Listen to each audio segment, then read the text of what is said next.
Welcome to Shockaholic, where we discuss the shocking sides of cinema. I'm Chandler Bullock, and today I will be continuing my coverage of Salem Horror Fest 2020. Now, the festival has kicked off, the movies are going, everybody's got their access who already picked up a ticket. It's still possible to get a ticket, so please be sure to do so if you haven't done so already. Make sure you go into my description if you want to find out where you can get some tickets. There's a lot of amazing stuff playing right now. If you haven't already checked it out, I do have a video where I go in depth about all the different movies and panels and lectures and all kinds of these wonderful things that you can expect from the Salem Horror Fest. I've checked out quite a few, and I am pleased to say I have quite a bit of coverage and, reviews and other videos that will relate to the Salem Horror Fest coming up shortly just for you guys. Today, I'm going to be talking about The Strings. Strings is a film that has a lot of buzz on Twitter right now. Everybody's just kind of chit-chatting and talking about it, and rightfully so. It's quite an impressive film. It just had its world premiere last night, and I want to congratulate everybody on the team who made this beautiful movie. Just here, if you ever see me look in this direction, I have my laptop here with the press kit so I can get people's names and other statements correct as we go along. So I wanted to make sure, got my setup here. We're doing it a little differently this time. I'm sitting down, which does feel a little weird, so if I'm a little awkward sometimes, bear with me, please. I'm used to standing up for these videos, but I figured I got the microphone, which is a really nice touch, and I can now do a setup at the table, microphone, got my laptop. Everything is in order and just ready to go. So let's get into this. The Strings. I want to get some names up here on my screen. Where are they? There we go. So The Strings is co-written by Krista Dzialoszynski and Ryan Glover. I do hope I pronounced those names correctly. Ryan Glover also directed, edited, and produced the film, and it's starring Teagan Johnston as the character Catherine. Just double checking here that I got these names correct. And from their own source, I'm just going to read out the synopsis here for you. It says right here, "The Strings is the story of Catherine, a talented musician who, having recently broken up her successful band, travels to her aunt's remote coastal cottage in the dead of winter to work on new material in solitude. Once there, she and local photographer Grace spark up a budding romance while visiting an abandoned farmhouse with a disturbing past for a photo shoot. Soon after, strange, seemingly supernatural occurrences begin to manifest at the cottage, escalating each night and dangerously eroding Catherine's sense of reality." I think the synopsis does a pretty good job summing up the plot of the film. The film does all the things that the synopsis says.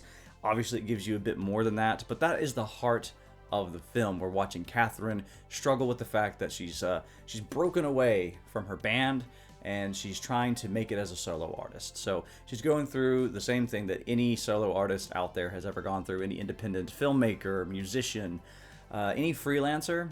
We are seeing the struggles that she has as a freelancer.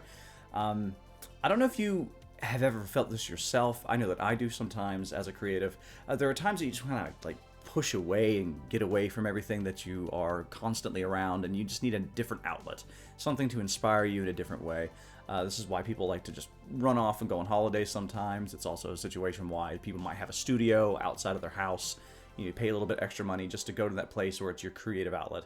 And so Catherine's gone to her aunt's cottage to just get away from the city, get away from all the people who have been giving her grief in her life, and just focus on her music. And she's struggling. We see the struggle constantly throughout the film. We do see her set up all of her equipment. We see her go through her daily routine. She's taking showers, she's cooking, and she's talking to people through video chats. Very little music is actually put together in the sense that we see her making music a lot, but it seems to be in service of one particular track that she's working on. And this track, it seems to kind of evolve as the film goes. So the deeper we go into whatever's happening, the more inspiration she seems to be getting. So that's that kind of double-edged sword. It's a really interesting take on independent creativity and on freelance work in general. I really appreciate it for that. If you've ever done any creative work, I think you're going to really vibe with this movie, and you're going to understand exactly what it is that Catherine's kind of going through there. Aside from talking about freelance work or Catherine's struggles with breaking away from her band, we're also seeing a lot of supernatural horror manifest, and this is the spoiler-free section, so I'm not going to go into too much detail about what exactly happens, but let's just say this film, it takes its time. So it is a little bit of a slow burn. It tries to create more tension than it goes for just all-out shock effects or anything like that. We do culminate to something that is a bit more visceral by the end of the film, but it's never as if it goes to some sort of splattery territory or anything that would like scar you for life necessarily. So if you're looking for something super, super shocking, this one might not be the one you want to pick up at that moment. Although it does have a just immense amount of tension, and I think a lot of this comes from the sound design. As you can imagine, a film that is about a musician who is isolated in a snowy, open area, it's going to be pretty tense. There's a lot of that Hitchcockian style tension where it's very quiet and the camera just stays perfectly still and shows people walking about in their environment. A lot of that deep focus is used the way Hitchcock would as well, just to make you kind of investigate the area behind them. But it still is the sound that's going to push that to the next level in this movie. The soundtrack, the score, phenomenal. And I actually should separate those two. We have soundtrack and we have score, because you see Teagan Johnston is an artist herself. She is performing all of the music that Catherine is making right in front of you. It's all made specifically for the film, but she has her own persona, if you will, or project, Little Coyote. You can check her out on Spotify. Beautiful work. It's the same type of music that you see inside the film. The music in the film is a little darker than her normal stuff, but I'm really looking forward to this soundtrack being released, because I think this is something that, even in isolation, it's powerful enough that if you were to just listen to the soundtrack alone and the score alone, you're going to be just as unnerved as if you were watching the film. Incredible. The way that this... I can't even form the words, guys. The way that the bass is used, it just drones in this kind of sound. If you were to have a really good sound system on, I can imagine it would like shake the subwoofer a bit. The strings that are used as well, they're all kind of gritty and digitized and droning and long, and it gave me that vibe of kind of like Hereditary, actually. It gave me a very similar vibe to that, how Hereditary's music just kind of goes into your body and it gets into your muscles and just makes you really tense. And that's what this movie did to me as well. The sound design, just everything.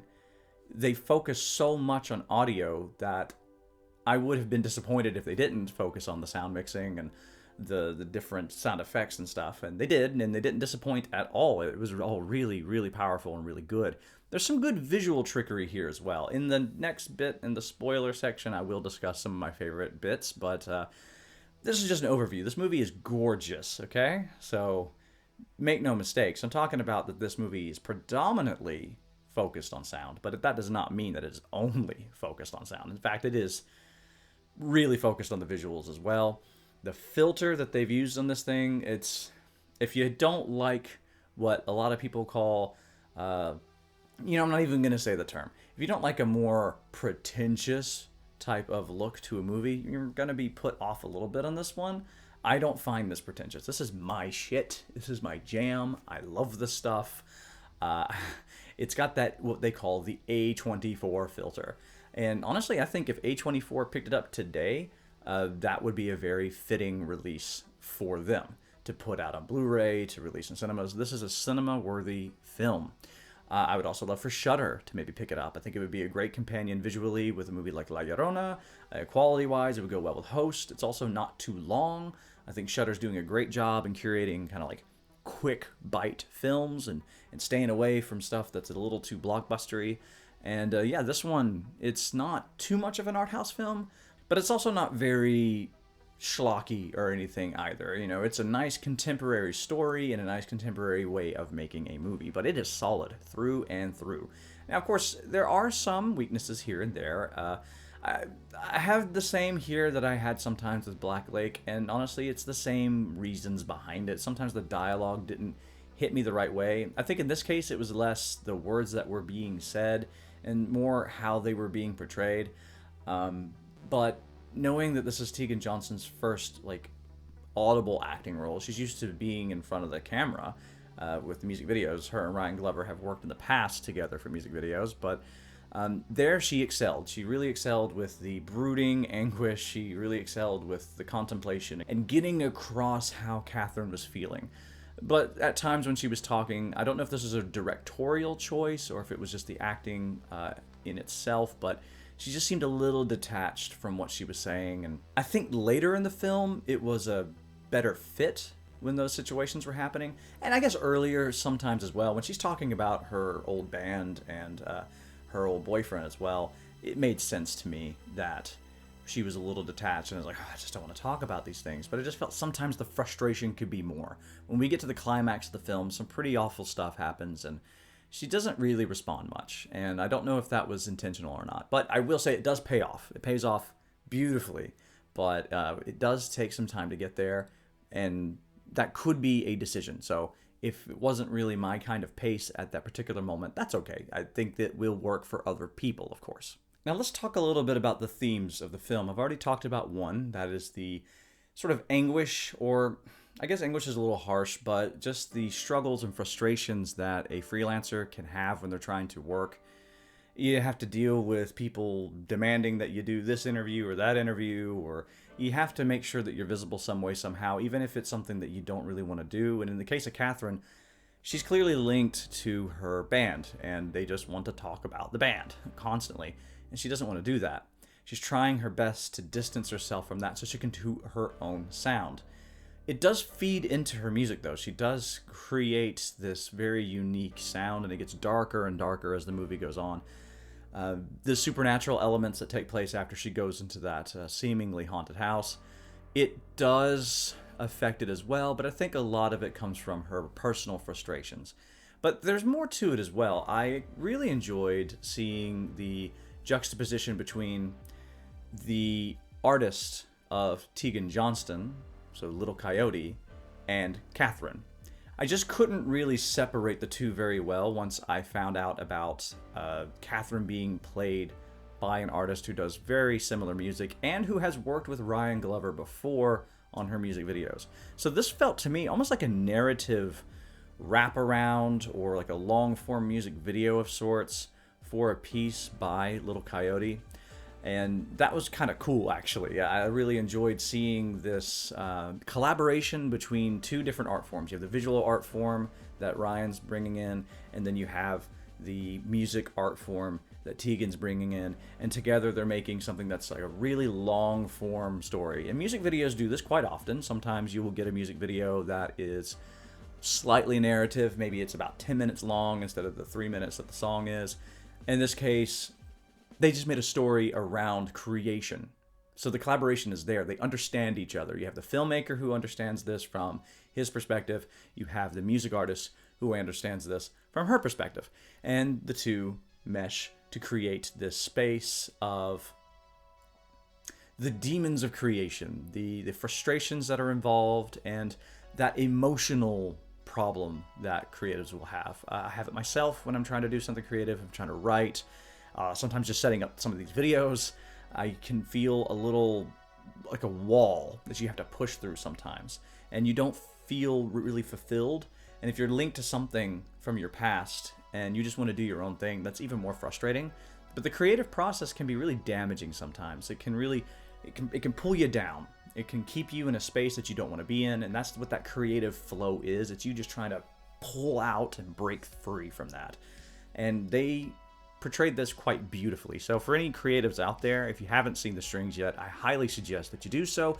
Get on it, get to the Salem Horror Fest, and check it out. Really, folks, you gotta check this out, okay? This festival, it's made for everyone, and all the representation that we're seeing on display is just, it's beautiful to see. And to see movies like this in a film festival circuit, it really warms my heart, even though there's all kinds of snow throughout the film, but it does. That's all I'm gonna say here for the spoiler-free section. I think I've rambled on long enough about that. There's plenty to say in After Hours. So we're going to go into After Hours here in just a second. But until then, I just want to wish you all a really safe time. Thank you so much for watching. If you're leaving right now, I just want to ask, please, if you like this, give it a thumbs up. It really helps with the algorithm. If you didn't like it, obviously, feel free to give it a thumbs down. You know, if you're not into what I'm putting out, I want to be able to learn, okay? Let me know if you think of the setup, by the way. If you like the microphone, this whole setup thing, I'm going to try and make this area look a little prettier as we go. But thank you. And now, for those of you who have seen The Strings or who don't mind some spoilers, maybe you're still not sold on the film, stay with me. Let's stay up late. It's time for After Hours.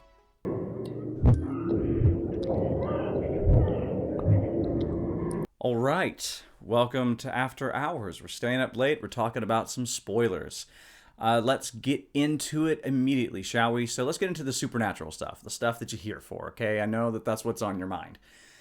The supernatural stuff in this movie, it ranges from really, really effective to in my opinion. I'll start with the really, really effective stuff, go a little into the and then we'll come back to some really, really effective stuff. The first really, really effective thing in this film was a use of poltergeist activity. They did a great job with this. In fact, what they did that impressed me so much was they started the kind of haunting, if you will, before she was ever in the ghostly house. So it's all linked to the house that she eventually has a photography session with Grace, whom she has a relationship with later. When they go in there, things start to get really, really weird for Catherine. I want to say Teagan, for Catherine. But it already starts a little bit when she first goes into her aunt's cottage. So when she's already staying there, she notices she's having either some weird dreams or things are just kind of crazy. The freakiest of them all, I feel, was there's this painting that her aunt has. And if you watch the Q&A panel, keep an eye out for this painting. It'll haunt you forever now. I might actually want to get one. It might look good over there. It's the Madonna by Munch. That's the same painter who did the very famous The Scream, as you can see on the screen right now. And it's a beautiful painting, but it's also a haunting painting, and they knew it. They put it in a nice frame, nice and thick. They got it up there. I think it's somebody's recreation of it, because it looks slightly different than the actual painting from Munch. And there's a moment where Catherine wakes up, and she just hears this kind of... Well, I'll do it on the table as you can hear. It's kind of like a... She hears that sound, and so she goes out into the hallway, and she's like, what the fuck is this? And finally, she gets closer, and she sees it, and it takes a while for you as a spectator to really notice what's going on, and I think it's taken her a while to process it too. The frame is just kind of like, just kind of moving back and forth. You don't see it at first, really. It's moving. It is moving. If you watch it a second time, it is totally moving, but it just is very subtle. And to really hammer it home, they have it just go quiet, and she's like, huh? And then it starts bang, bang, bang, bang, bang, bang, bang, bang. So you have to just, oh my god, you know, Catherine just has to get the fuck out of that place. It's really creepy. But she doesn't run, actually. I love that. She just grabs it and goes, weird, and then she leaves. Catherine's a pretty tough person. She's not really fazed by a lot of things. Sometimes I felt maybe she could respond a little more, mainly just because I know how I was feeling in the moment, and it wasn't so calm. So, Catherine, you're a badass. A major badass for all the things that you dealt with throughout this film. When we're getting into the kind of thing, the side of things is there is a ghostly figure of a man who appears. And normally I'm really into this. I really like ghostly figures just kind of standing in a corner. And you see him early on. You see him standing in front of a building. And he has bloody hands as the opening shot. And he's holding this metal toolbox that's covered in blood. In my notes, I was like, epic opening shot. Beautiful. You're already hooked. You hear him just kind of breathing. The music's swelling in and being creepy as all hell. And you see the blood. And you see him stand up. And he walks out into the waters as they're churning up because he's near the bay. And he just stands there and he just opens out like this. And that becomes the image of the film. That is the sign that shit is going down. If you see the T, it's done. You know that scary shit's about to happen. You know that somebody's getting possessed with something. You know, he stands in the water that way. Later you find out that he did kill his wife with that toolbox. It landed on her head while he was doing some roofing, and the blood was his wife's blood. And we also see in a dream sequence that his wife made the tea right before the toolbox was thrown at her. So it's this weird culmination and just like collective consciousness of turmoil. I don't know. It's incredibly vague, but also effective in an emotional sense. But what I didn't like were the moments when he's just standing there. I feel that when you are going to perform something like that, if you're just standing and being creepy, you don't have to put it on. You don't have to be all creepy, but you do need to radiate an energy about you. I've noticed it more often if you were to take The Haunting of Hill House. There are plenty of ghosts in the background that aren't doing much, but when you see them, you about lose your heart rate fully. And the reason for this is because those actors are in that moment and they're radiating something, even if they're really calm and placid. So I felt that he didn't really come across very threatening the most of the times that I saw him. Usually she just sees him in the corner of her eye, and then you look and he's standing there. They do the classic thing. She looks away, she looks back, he's gotten a little closer. They don't really use him for many jump scares. Maybe that was one thing. There are a few, but the majority of the jump scares are kind of poltergeist activity or dream sequences. Very little to do with that man. And I just didn't care, honestly, whenever I saw him. There was just something about the way he was framed, I suppose. It's like he wasn't in the shadows enough, but he also was too in the shadows.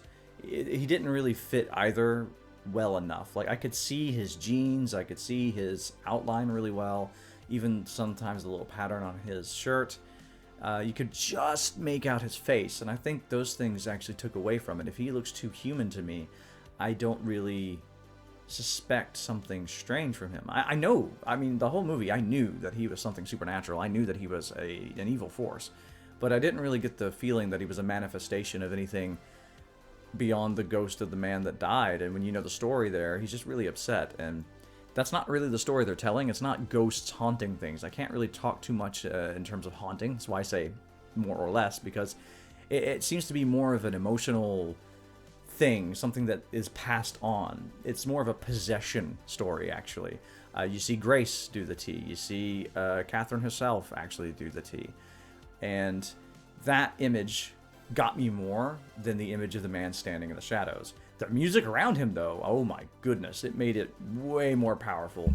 But I just wished that the image itself coupled well enough with that music. So that was a little bit of an for me, unfortunately. But now let's go back to the amazing stuff, okay? Because there's plenty of that. I've mentioned the painting, and I've mentioned the tea as well. It got to the point that in my household, teeing became a verb. And not teeing like teeing off like in golf. Teeing, making the tea, because that image is really powerful. I really enjoyed it. We're like, no, Grace, don't tee, not don't stand in the shape of a T. We're like, don't tee. I have a feeling that it was meant to be a cross. I'm not too sure. There isn't a lot of Christian iconography in the film apart from inside the old house itself, so it could be, but I like teeing. It kind of just felt right that they were just making a T. I don't know what the T would stand for, but that's what it looked like to me. And it's creepy as hell. I really enjoyed that. Another phenomenal part of this in terms of the supernatural were the poltergeist moments outside of that one painting. My favorite shot in the entire film. So kudos to you, Ryan. This one really got me. In fact, I think I actually gasped harder for this than I did for anything else in the film. There is a hallway that they have established from the moment Catherine goes inside. When she goes inside the cabin, she's investigating the area.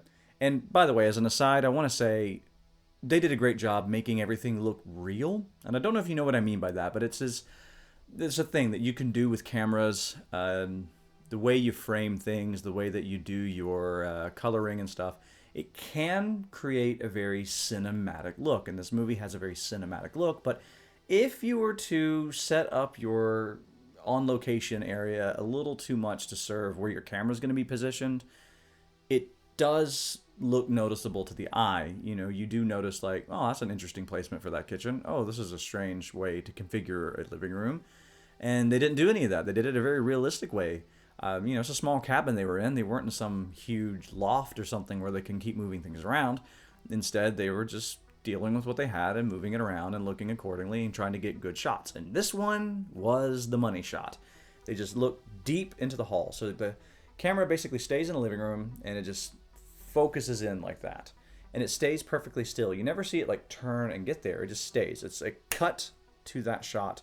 And then we just watch Catherine kind of walk away down into the hallway. And then she'll go into one room. We'll go into that room. When we cut back to this, she comes back out and she goes into the back room. So it says back room here, my face. But it's that far away room that door is usually open. I do believe it's closed when she first comes in, but she opens it up. She goes inside. And, you know, it's established pretty early on that that is her old bedroom that she should stay in because she's very familiar. She goes straight to it. She lies down. She wants to stay there. She's really comfortable in the room. And then we have that shot at least 3 times, and it's the 3rd time. It's that rule of 3. That's a really powerful rule there. It pays off big time because the 2nd time that we have it, it's the same thing. It's just this cut, and we're there. She walks around, and then we go to whatever room she ends up being. So it's just a nice little in-between cut. Then we have ones that she's in the kitchen, and we cut to the hallway, and the door opens up. And then the camera starts to move into the kitchen. Just here on this axis. It doesn't turn, it just pans to the side very slowly to show Catherine. And then it pans back. And the man is standing in the doorway. Freaked me out. He's standing there, and then the door just shuts right in front of him. Scares the shit out of Catherine. She goes running to see what's going on. That's the first moment that you get a holy shit of a scare. Best scare in the movie. Second best scare is probably the chair, because this is the moment Catherine decides, okay, now I'm really starting to get affected by this shit, because she gets woken up hearing a noise. It's the same kind of noise that she hears with the frame, and then she looks, and she's like, huh? And you see one of the chairs actively slide away from the table. There's just no ambiguity there. She didn't make anything up. So kudos, guys. Like, really, job well done. You freaked me the fuck out with the door thing. I really liked it.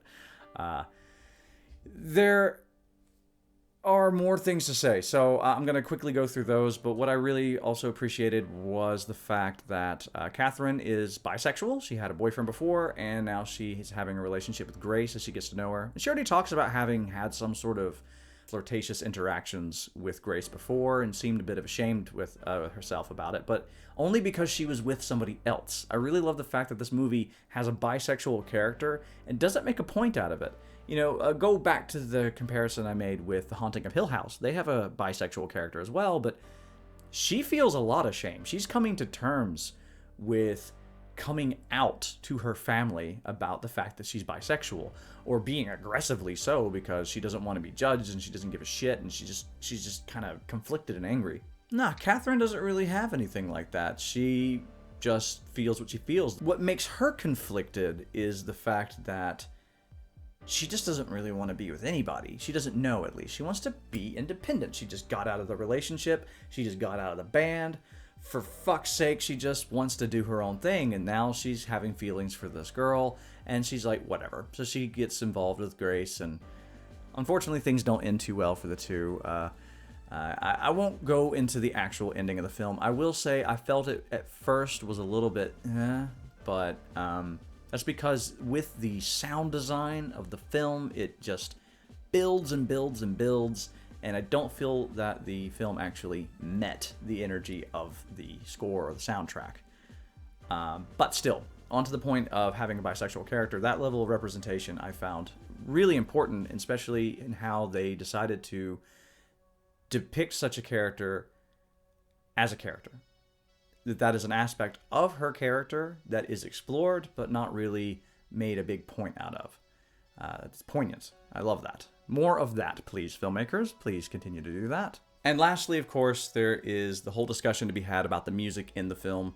The music that Catherine is creating, so the music that Teagan is actually playing. It was so cool to see just how somebody would make music like this. I love music like this. I love the sorts of that weird acoustic crackly vocals to give it kind of that breathy electric vibe to it, but in an analog sense. The analog sound to it was really cool, and to see them use this kind of, I don't know what the devices are called, but I always call it like a repeater, when they kind of just repeat a sound over and over again. her whole setup was super cool to see, and to see her playing that stuff live and kind of hearing it and getting the feedback from what she's doing. They have a few moments where they play with the sound design, that she hears some things coming in through the microphone. I like that they only did that once. It wasn't a callback to any point of the film. It just happened once. Individual hauntings. I like that a lot more than the haunting is the same every single time. So that was really nice. And it's haunting, the music. The score, the soundtrack, both incredibly haunting, powerful stuff. And as I was saying in the spoiler-free section, what we're seeing is the creative process for one particular song. She keeps getting stuck on this chorus. She doesn't really know what to do with it. And she gets to a point and then she kind of like drops it, or she tries to go to sleep, or something haunts her, or then she gets a phone call. You know, things just keep getting in the way, and it's frustrating the shit out of her. Until finally, by the end of the film, she does have a pretty huge loss. And like I said, I felt that sometimes Catherine wasn't responding the way I wanted her to. And in this moment, I was a little surprised too. She was pretty blank about the whole thing. But it's during the credits that you get the payoff, because she's performing live. She has a band, but it's not her band. She just has a band playing instruments to accompany her. And you hear the chorus. It's the first time you hear the completion of the song. And the completion is this gut wrench about how everyone that she has loved is dead. And that hit it for me. So stay for the credits. It's not like an after credits or a mid credits thing. It rolls through the credits. And I love that they did that. They did the credits through this scene. Beautiful stuff. It really tied everything together nice and tightly as well. All of the music we had heard, all of the visuals we had had, they came together really fluidly at that point. And the song is great. I want that soundtrack. I've emailed everybody. All right, everybody. It seems that I lost battery in my camera, so we're just going to finish this off this way. But yeah, as I was saying, I really would love to have that soundtrack presented in some sort of form on Bandcamp or vinyl or something. I'd buy it in a heartbeat. So yeah, thank you so much for watching this video. I do hope that you enjoyed yourselves. Tell me what you think. Did you see the strings? Are you interested? Did I sway you in any way, shape, or form? And please, I gotta say, check out Little Coyote's music on Spotify. I will give a link in the description. I will also give a link in the description for the Salem Horror Fest and all the information there, as mentioned before. But thank you to Ryan Glover and everybody behind the strings. The movie is a deeply impactful experience, and congratulations to everybody who worked on that film, as they did win the jury prize at the Salem Horror Fest. A well-deserved win, I feel. There are a few others that impressed me about as much that I would have had in contention as well, so I'm very excited to talk to you about those films in the coming days. So there's quite a few films I want to cover here. This is just the first of about maybe 5 or 6 films that I had time to watch in my time of having access to the festival. Again, I want to thank the Salem Horror Fest for giving me the opportunity to have access to your festival and to check out enough material to give this sort of coverage and these sorts of reviews. It really helps me out. I feel very welcomed and blessed, and I cannot express my thanks enough. All right, everyone, please be sure to stay safe. Keep each other in your thoughts at this time, and keep shocking.